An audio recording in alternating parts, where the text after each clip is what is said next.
In this segment, I'm going to talk about a man I had in my first clinic named Vic. I talked a little bit about my first clinic and how I really was totally clueless to what I was doing in that particular program. I had 7 people come to that program, and one of them was a man named Vic. Vic didn't want to quit smoking. Vic was kind of interesting because Vic had a friend, Dick, who wanted to quit smoking. Dick lived across the street of Vic, and I think Dick had some medical issues, and he goes to Vic and he says, I have to quit smoking, and I can't do this alone, and gee, will you come to this program with me? Vic doesn't want to quit smoking. Vic liked smoking. He had really no interest in quitting, and he told Dick, no, I don't want to quit smoking. But Dick was kind of persuasive, and he's begging him to come and, saying, I need help to quit. I can't do this myself. Please, will you come with me to quit smoking? And Vic, again, doesn't want to quit and says no. Anyway, Dick ends up talking Vic into the program. What turns out happening is during this program, Vic quit smoking. Dick does not. Dick was the man who literally had quit a couple of days, cold turkey, and then on the 3rd day, relapse. He said now he was cutting down, then he ended up dropping out of the program. That was Dick, and that was it for him in the program. Vic hung in through the program, though. And it was funny because, as I said, and as Vic said, he didn't want to quit smoking. He had said on the 2nd day when he came in that the only reason he didn't smoke at all that particular day was he suffered so much the 1st day. So much that he would have felt like a total moron if all the suffering was for nothing. That's what kept him going. When he came the next day of the program, and I asked how he's doing, he was doing okay. He hadn't smoked, but he was miserable. He just didn't feel any better. He said, the only reason I had a light up today is I suffered so much for 2 days in a row now. I'd feel like a total idiot if this was all for nothing. Vic was pretty interesting because Vic stuck with this line of talk and this line of thinking for a very long time. He wasn't having physical withdrawal. He knew that. But he was complaining that he was miserable because he wasn't smoking and he had nothing to show for it. He wasn't feeling withdrawal. He wasn't feeling, headaches or dizziness or nausea. He wasn't feeling anything like that. He was just kind of miserable because, he didn't want to quit smoking, but he suffered so much in the beginning. He suffered all along. It would all be for nothing. I did a follow-up meeting for this group. And no one showed up to the meeting. It was a month later, and when I said no one showed up, the janitor who's supposed to open up the building where I was doing the clinic doesn't show up. I'm standing outside. It's raining outside, and it's like 7:30, and all the people, even the ones who had went back to smoking, I had contacted them, they all said they would come back. Well, no one was showing up to this meeting, and I've learned for a long time after that no one really shows up to the follow-up meetings. No matter how many people say they're going to come, you're lucky to get anyone to come. I'm standing out there. The meeting was supposed to start at 7:30, and then it's raining. I'm getting wet. I'm standing out there for almost 10-15 minutes and realize this is nuts. I'm just going to leave. All of a sudden, I see Vic walking up the street. He was late, but he does show up. We're locked out of the building, though, and we stayed a couple more minutes. And although when Vic was coming up, I was kind of surprised to see him. I said, "Oh, Vic, how you doing?" He says, "Rotten." I said, "Oh, what do you mean rotten?" He says, "Well, not smoky, if that's what you mean." And I didn't mean anything by it. I was just asking what he was saying. He started out with rotten. I was saying, "What do you mean rotten?" He says, "No, I haven't smoked anything. I just don't feel any better. I don't feel any improvements." He said, the only reason I didn't light up today, the only reason is I suffered so much for 30 days in a row now, I feel like a total idiot if I did this all for nothing. If Vic was nothing, he was consistent. And he wasn't trying to be facetious with me. He was telling me what he believed. There was just no improvements. We stand outside a little bit longer. It's raining, we're wet, and we realize this is nuts. And we go to a restaurant across the street. We're sitting in a restaurant.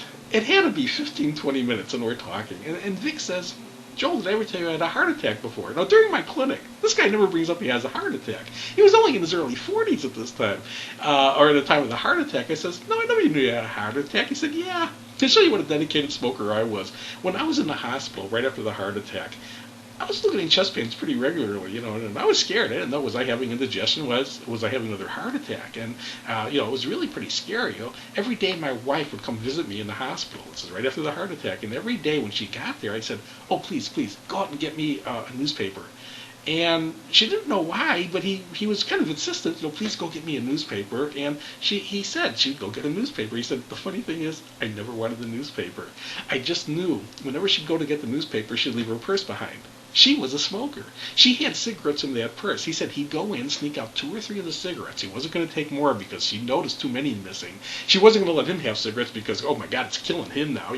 But she was a smoker. So he was sending her out to get a newspaper that he didn't want so he could sneak 2 or 3 cigarettes. So when she'd leave for the day, he'd sneak those 2 or 3 cigarettes, sometime later that evening. He said he had big fears every day in the hospital. He was getting chest pains. He had fears. He said he had 2 big fears, though. One was, was his chest pain, a heart attack? Was this still going on, or was his wife going to fall for this again? And was he going to be able to get cigarettes? And he said he couldn't tell you what the bigger fear was. So those were both real fears he had. He said after the clinic was over, or I'm sorry, after he got home from the hospital, he was still getting chest pains pretty regularly. He said he was scared. He didn't know. Was he having indigestion? Was he having another heart attack? This was something that was kind of plaguing him for quite a long time. He says, since I quit smoking, I don't think I really had any chest pains. Now, half hour earlier when we were talking, and I'm asking him, how you feeling? Oh, rotten, no improvement. Well, here's a guy who's a post-cardiac patient who used to get chest pains regularly from what he's describing. Hasn't got them since he quit smoking. Oh, but gosh, he hasn't had any improvements. We're sitting and we're talking a little bit longer, and he starts laughing. He said, oh, yeah, I guess there's one other thing that's better. He said, it's about a week or two after I quit smoking. So it was just a couple of weeks ago, because this meeting was a 1 month mark. He said, something happened one night. I was laying in bed, and I was kind of half awake. I was half asleep, and something was wrong. I didn't know what it was, but something wasn't right. And I opened my eyes real wide, and I found my wife's face, this far from my face, staring straight at me. And he said he got all startled. He said, what's wrong? Why are you staring at me? And she said, well, I didn't hear you wheezing. I thought you died. You see, Vic used to wheeze and cough in his sleep constantly. When he quit smoking, he stopped wheezing and coughing. Well, his wife thought he quit breathing. So here was another improvement. This guy used to wheeze and cough in his sleep constantly, and he's not wheezing or coughing anymore. Then he starts laughing. He says, oh, yeah, something else happened. It was about a week after the clinic was over. I used to come home from work every now and then, be early and be in a kind of really good mood, and the kids weren't around, and I'd go to my wife, and we have this extra time. I said, come on, let's go upstairs. And he said, his wife used to get excited and kind of run up the stairs, and he'd start to run up the stairs after. He'd get to about the second or third step and start to wheeze and cough his guts out. His wife used to turn to him every day this was happening and say, oh, forget it, a good one's going to kill you. And now he says, I can kind of beat my wife up and down the stairs. He came up with a list of things that improved after he quit smoking that were impressive. I mean, there were others, things that were going on. Although when I asked him earlier, have you noticed any improvements since you quit smoking? Oh, no, rotten.